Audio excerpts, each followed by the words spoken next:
मध्य भारतातल्या जंगलातलं सगळ्यात जास्त मोहात पाडणारं झाड म्हणजेच मोहाचं झाड. हा महाकाय वृक्ष मला लहानपणापासूनच आकर्षित करत आलाय. मेळघाट आणि महुआ यांचं कधीही न तुटणारं नातं आहे. महुआ म्हणजेच इंडियन बटर ट्री, त्याला मोहसुद्धा म्हणतात.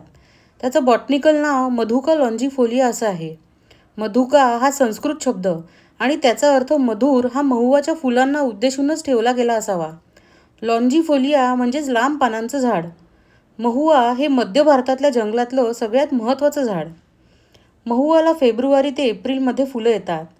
गोड चवीची ही गुलाबी फुलं रात्री उमलतात आणि सकाळी त्यांचा सडा जमिनीवर पडलेला असतो. मोहाची फुलं एखाद्या फळाप्रमाणे अगदी गोड असतात. उन्हामुळे फुलातील साखर कॅरमलाइज होते आणि त्यांचा रंग आणखीन गडद होतो. ही फुलं खाण्यासाठी जंगलातले पशुपक्षी आतुर असतात.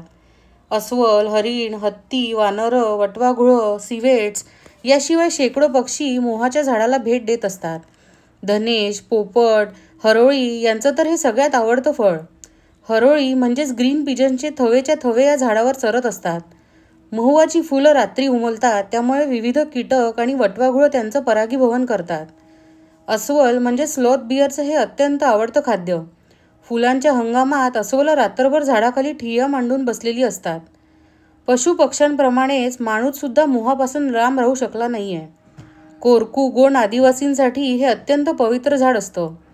प्रत्येक परिवाराचं एक पूर्वापार चालत आलेलं झाड असतं. आदिवासी मोहफुलं गोळा करायला पहाटे जंगलात जातात.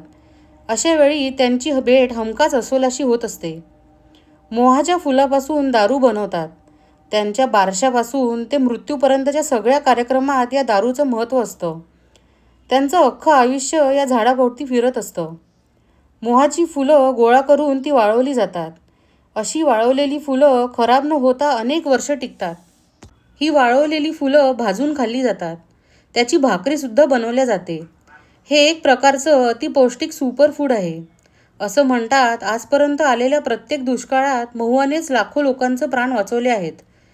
एका मोठ्या मोहाच्या झाडाला साधारण 200 ते 300 किलो फुलं येतात. फुलं येऊन गेले की त्याला फळं लागतात, जी जुलै-ऑगस्टपर्यंत पक्व होतात. तेव्हासुद्धा ही फळं खायला अनेक पशुपक्षी मोहाला भेट देत असतात. मोहाच्या बीपासून तेल काढलं जातं, जे आदिवासी लोक जेवणात वापरतात.